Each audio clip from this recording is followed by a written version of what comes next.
They don't start missing you because you posted the perfect quote, or because you made them jealous, or because you finally proved your value. That story is comforting, but it's not the real engine behind avoidant behavior. The real engine is nervous system safety and control. Avoidants start missing you when your absence becomes real, consistent, and emotionally expensive for them, when they can no longer use you as a safety net while staying distant. A safety net is not always something an avoidant talks about. They may never say, "You make me feel safe." In fact, many avoidants would feel uncomfortable admitting that, because needing someone feels like weakness to them. But the reality is, if you were the person who was always available, always forgiving, always understanding, always trying to talk it through, always returning after silence, then you became a form of emotional regulation for them. You were the place they could return to after they ran. You were the reassurance they could receive without earning it. You were the proof that even if they withdrew, they would still have access to love. And as long as that access is guaranteed, they don't have to change, they don't have to confront themselves, they don't have to grow. The nervous system learns patterns through outcomes. If distance leads to you chasing, distance becomes rewarding. If silence leads to you over-explaining, silence becomes power. If vagueness still gets your warmth, vagueness becomes enough. So the avoidant doesn't miss you in a deep way yet, because they don't feel they've lost you. They feel they're simply taking space, and you're still there. This is why so many people feel trapped in the gray zone. The gray zone is where the avoidant keeps you close enough to access you, but far enough to avoid accountability. They'll disappear and reappear. They'll be warm and then cold. They'll offer crumbs and then pull back. And because you care, you interpret every crumb as a sign to try harder. You keep the bond alive, you keep the door open, you keep the story running. If I'm patient, they'll come around. And in that gray zone, you become predictable. Predictability is what kills urgency. Now, here is the moment everything changes, and it's the moment most people misunderstand. Avoidants don't start missing you when you beg them to see your worth. They start missing you when your behavior stops being predictable, when you stop chasing, when you stop checking in, when you stop explaining, when you stop being emotionally accessible without effort, when you stop giving them the comfort of knowing they can disappear and still return to the same access.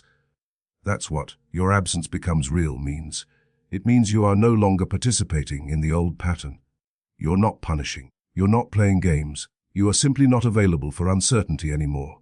Your silence is steady. Your distance is consistent.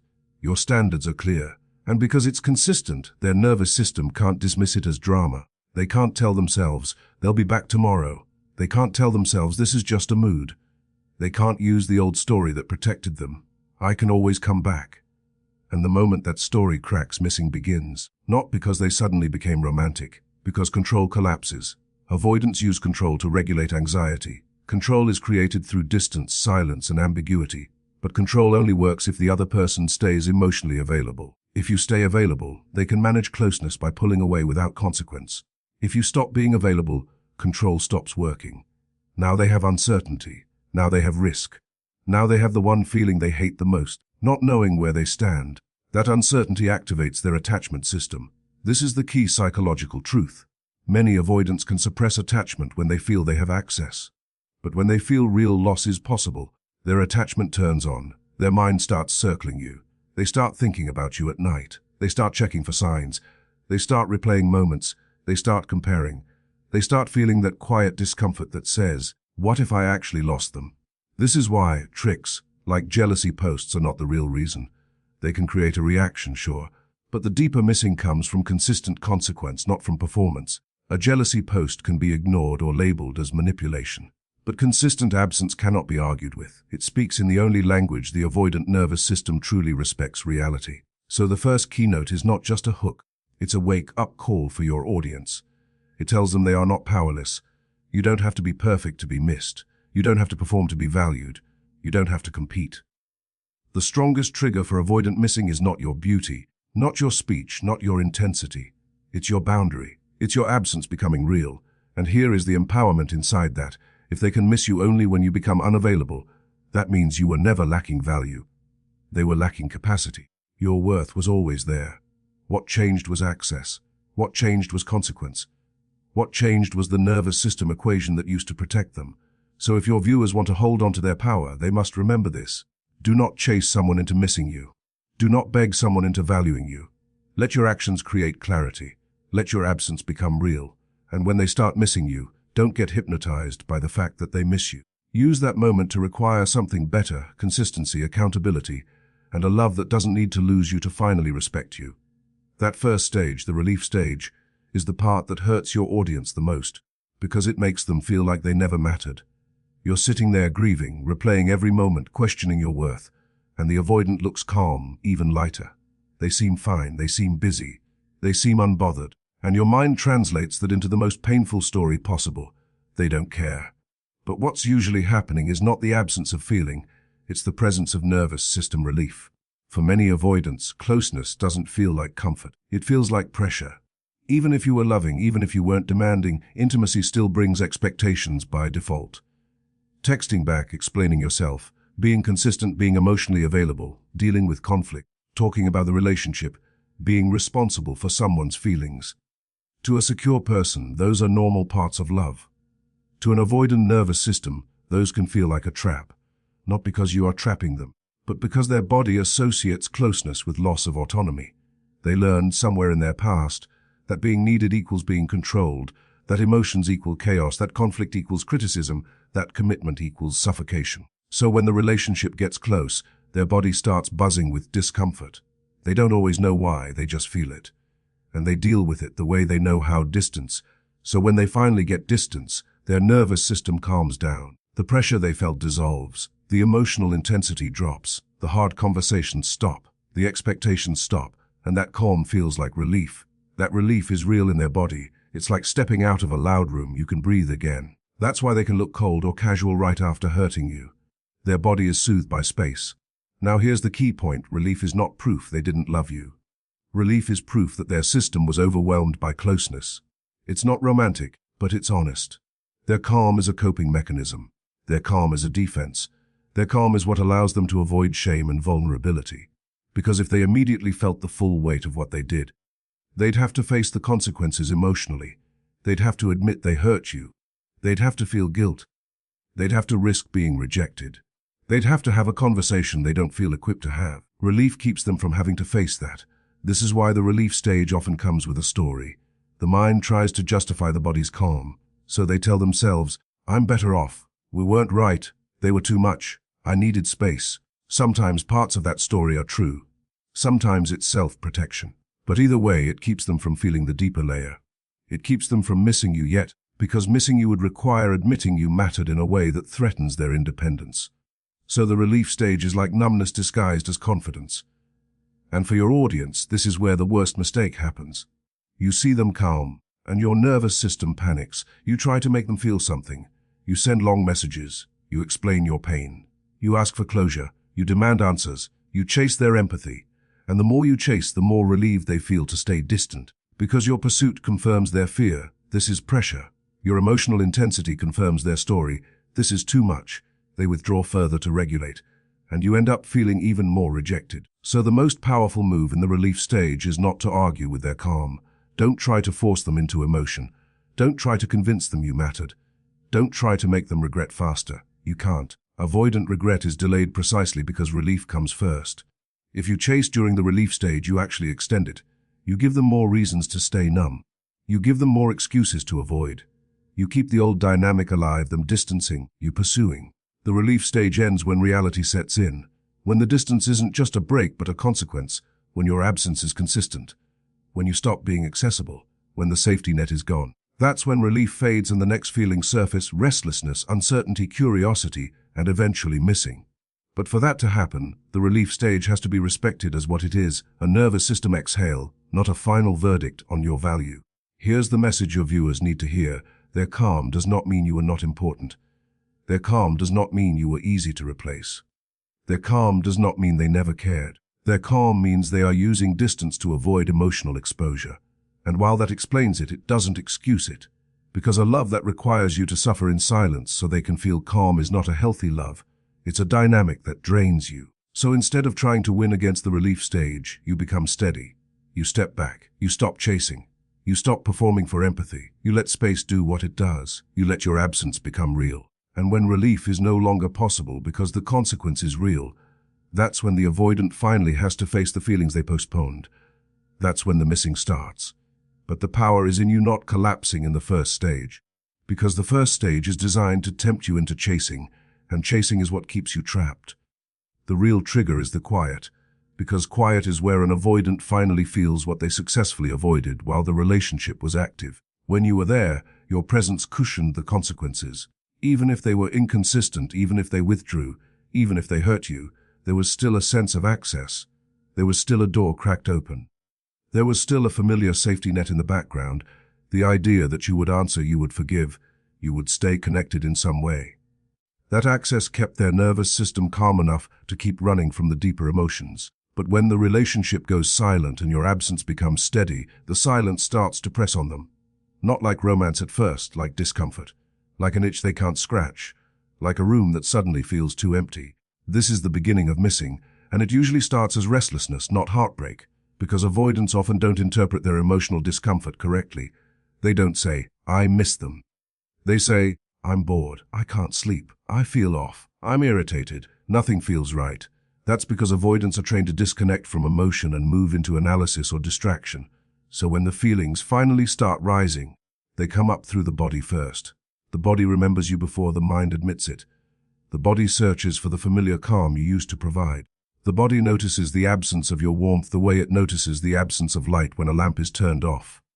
Here's what you have to understand about what you gave them. You were not just a person they liked.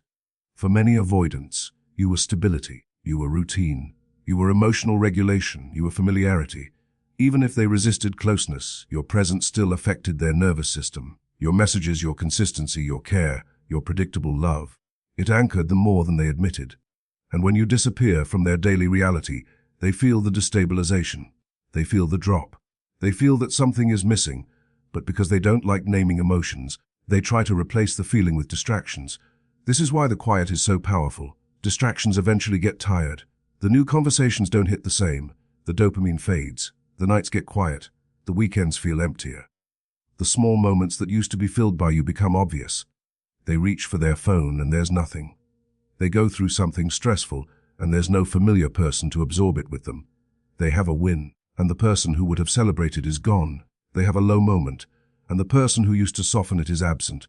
Quiet makes absence undeniable, and as absence becomes undeniable, the avoidant begins to revalue. Revalue means they start remembering you differently. During the relationship, they focused on what intimacy demanded. They focused on pressure, expectations, the discomfort of needing to respond, the discomfort of being emotionally seen. But when the pressure is gone, the brain starts remembering the gifts, your warmth, your loyalty, your patience, your depth. The way you stayed, the way you cared, the way you made life feel less lonely, even if they never admitted they were lonely. This is the moment many avoidants experience what I call delayed grief. You grieved while you were still in the relationship because you could feel the distance. You cried while they went quiet. You processed while they avoided. You tried to repair while they pulled away. They postponed those feelings. So when you finally leave and the quiet hits, they begin feeling a version of what you already lived, but later. That's why it can feel unfair. It is unfair, but it's also how avoidant coping works. They postpone emotion until it becomes unavoidable. Now, this keynote is not just psychology. It's also a warning for your audience, because the quiet triggers missing, but missing doesn't automatically mean readiness. Missing can be the nervous system craving regulation, not the heart choosing commitment. Missing can be discomfort, not devotion. Missing can be loneliness, not love. This is why avoidants often come back with crumbs first. They want to reduce the discomfort quickly. They want to soothe the restlessness. They want to check if you're still available. They want relief from the quiet, without necessarily being ready to rebuild a healthy bond. And this is where your audience must stay smart. If you respond too quickly and give full access, you end the quiet for them. You remove the discomfort. You give them the soothing they were seeking. And once they feel soothed, their urgency drops and the pattern can reset. That's why so many people say they came back and then disappeared again. The quiet created longing. Your response created relief. Her comfort made them avoid again. So the real trigger is quiet, because quiet removes all the noise that helped them avoid emotion. Quiet forces reflection. Quiet forces comparison. Quiet forces reality. Quiet is where the nervous system stops running and starts feeling. And the most powerful thing your audience can do is allow the quiet to do its work. Not out of revenge, but out of clarity. Because if the relationship is ever going to be real, it can't be built on you being their emotional pacifier. It has to be built on them becoming capable of staying present even when the quiet gets uncomfortable. Quiet is where they start missing you, because quiet is where they finally face what your presence used to cover.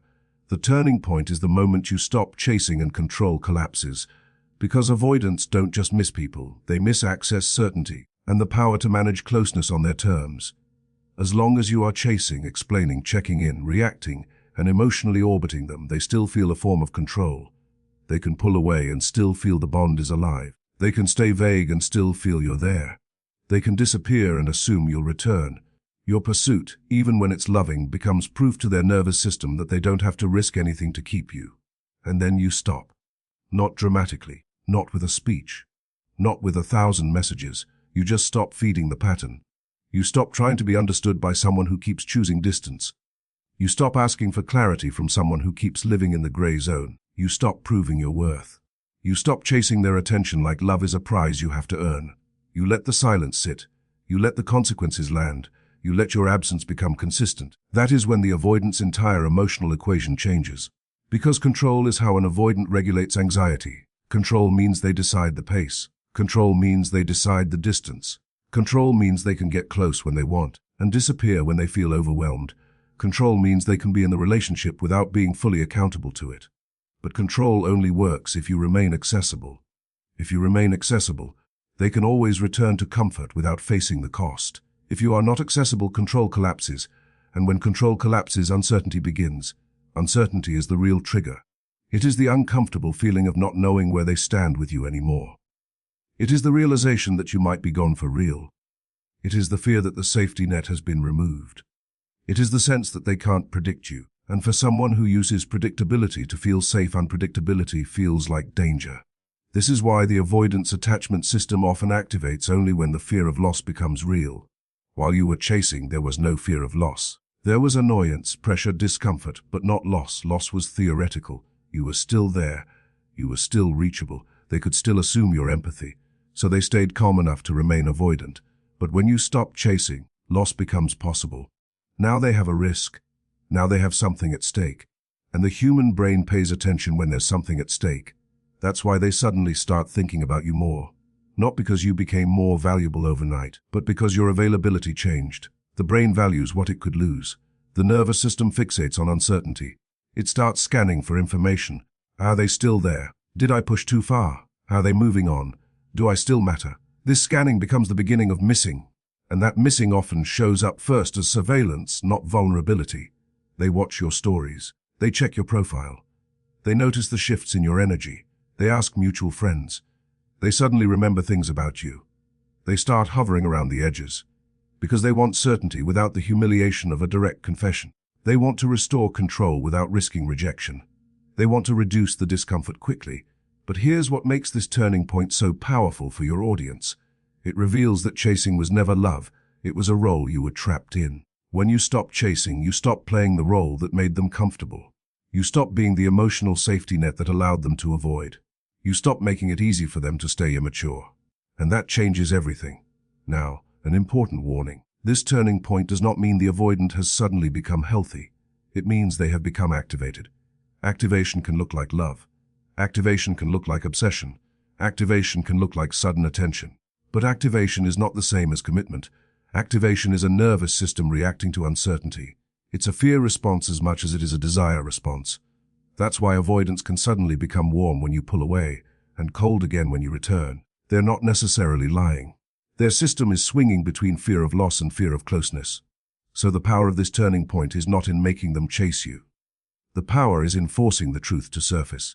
If they only want you when they're losing control, that tells you the relationship was built on you being available without being valued. If they can rise and become consistent, that tells you there is potential. But you can only see the truth when you stop chasing.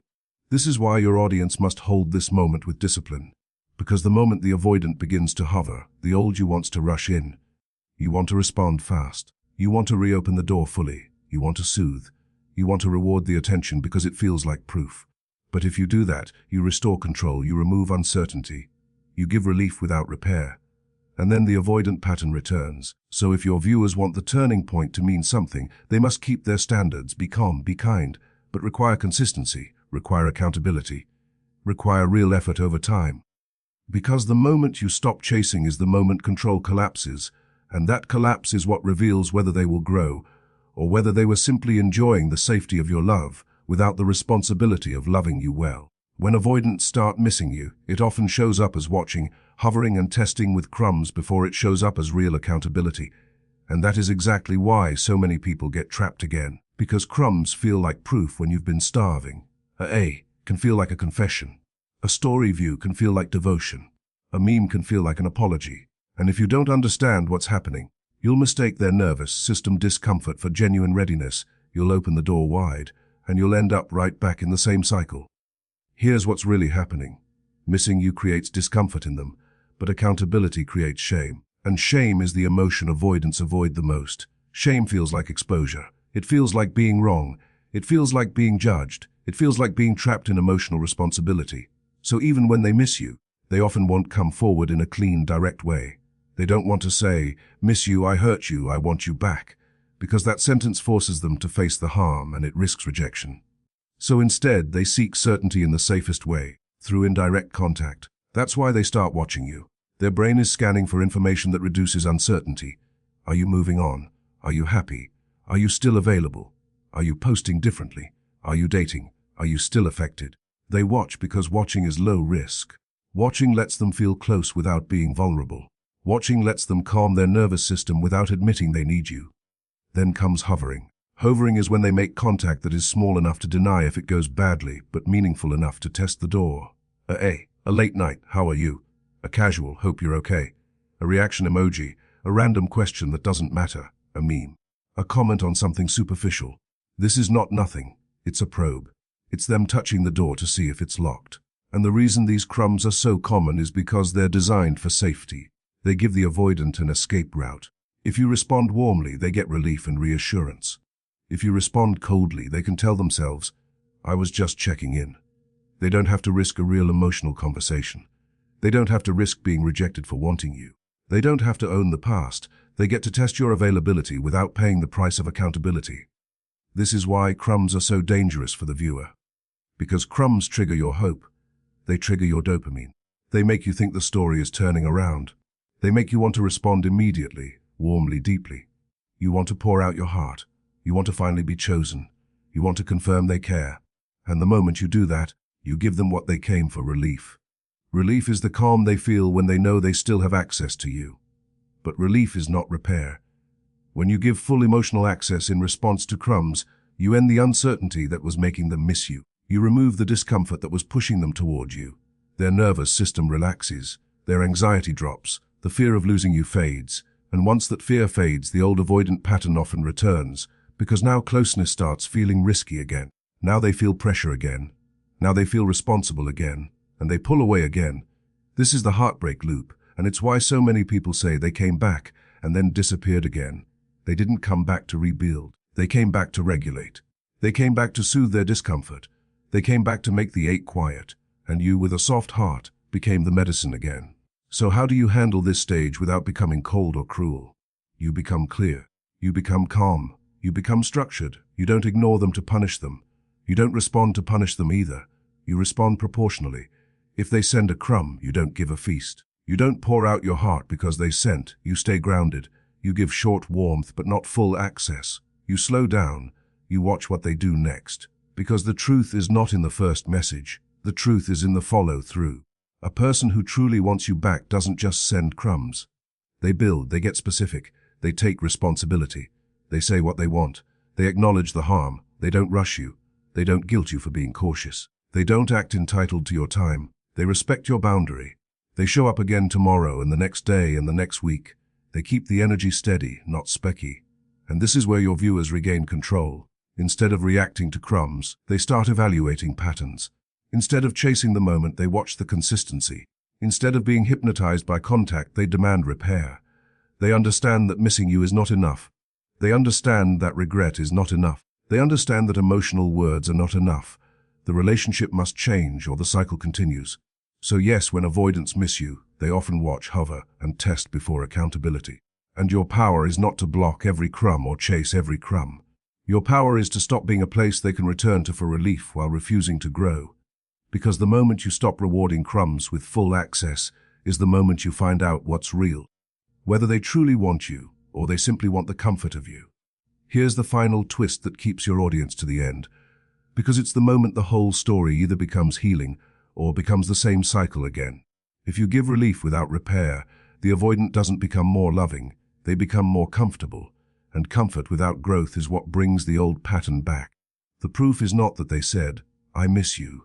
The proof is what happens after they said it, and whether their behavior stays consistent when the fear of losing you fades. Most people stop thinking the moment they hear, "I miss you." Their nervous system relaxes, their heart opens, their brain starts writing a happy ending. Because being missed feels like being valued. It feels like justice. It feels like closure. It feels like, "See, I wasn't crazy." And that emotional relief is real for you. But here's the danger: your relief can become their relief too. When you respond quickly, warmly, fully, you soothe their discomfort. You remove the uncertainty that was activating them. You give them the one thing they came back for before they've earned it: access. Access is the real drug in avoidant dynamics. Avoidants often want connection, but they fear the emotional responsibility that comes with it. They want the warmth, the reassurance, the familiarity, but they don't want the pressure of consistency, the discomfort of conflict, or the vulnerability of accountability. So when they return, many of them return in a way that tries to get access with minimal exposure. A casual message, a soft apology with no details, a sweet moment, a burst of attention. It can feel sincere, and sometimes it is, but sincerity is not the same as capacity. Capacity is what builds a stable relationship. So the final twist is this: the avoidant missing you can be real, but it can still be selfish if it's only about reducing their discomfort. They may miss you because they're lonely. They may miss you because their ego is bruised. They may miss you because they fear you're moving on. They may miss you because they miss the version of life where you were available and they were in control. None of those reasons mean they're ready to love you well. They simply mean the loss is finally uncomfortable. This is why the cycle resets so easily. They reach out, you give warmth, they feel relief. Relief calms their nervous system. Once their nervous system is calm, the fear of losing you disappears. Then the old fear returns, the fear of closeness, pressure, responsibility. And once that fear returns, they do what avoidants do: they pull away. That's the loop: missing, return, relief, closeness, pressure, withdrawal. And it repeats until you change the rules. Changing the rules doesn't mean becoming cold. It means becoming boundary. It means you stop giving relationship benefits to someone who is still showing relationship avoidance. It means you stop rewarding a return with instant intimacy. It means you stop letting words replace patterns. Because if you want to know whether their "I miss you" is real love or just emotional convenience, you have to watch what comes next. Real love shows up as steady action. It shows up as clarity, not vagueness. It shows up as accountability, not excuses. It shows up as patience, not pressure. It shows up as respect for your boundary, not irritation at your caution. Real love doesn't punish you for needing safety. Real love understands safety has to be rebuilt. Real love is willing to do the uncomfortable work. So what does consistency after "I miss you" actually look like? It looks like they keep communicating tomorrow, not just today. It looks like they follow through on what they say.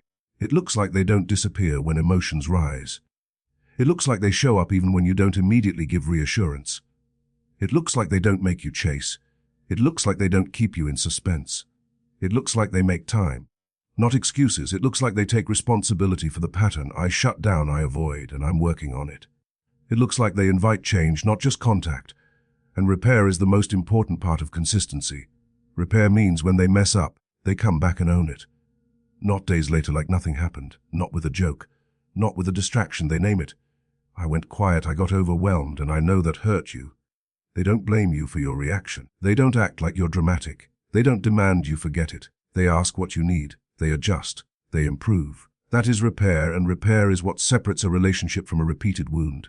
Now, here's the clean standard your audience can use, and it's a standard that instantly reveals the truth. How do they respond to your pace? If you slow down, if you say, "I'm open to talking, but I need consistency," a person who truly wants a healthy relationship will respect that. They won't rush you. They won't guilt you. They won't get angry. They won't disappear to punish you. They'll stay steady because they understand they created the distance, and rebuilding trust is the price. But if they react with pressure, irritation, entitlement, or they disappear again, that tells you the return was for relief, not repair. They wanted access, not accountability. They wanted comfort, not commitment. And that is not love you can build on, no matter how much they say they miss you. So the final twist is what keeps viewers watching, because it answers the question that actually matters. Not do they miss me? Not will they come back? The question is, if they come back, will it finally be different? And the answer is, it will only be different if you require different. You can be kind, you can be compassionate, but your peace is not a free service. Your heart is not a soft place for someone to rest whenever they feel lonely. Your love is not a safety net for someone who refuses to grow. So if they miss you and want you back, let them prove it the only way that counts, consistency over time and repair when they fail. Because the moment you stop accepting relief as love is the moment your life changes. And that's the ending your audience deserves.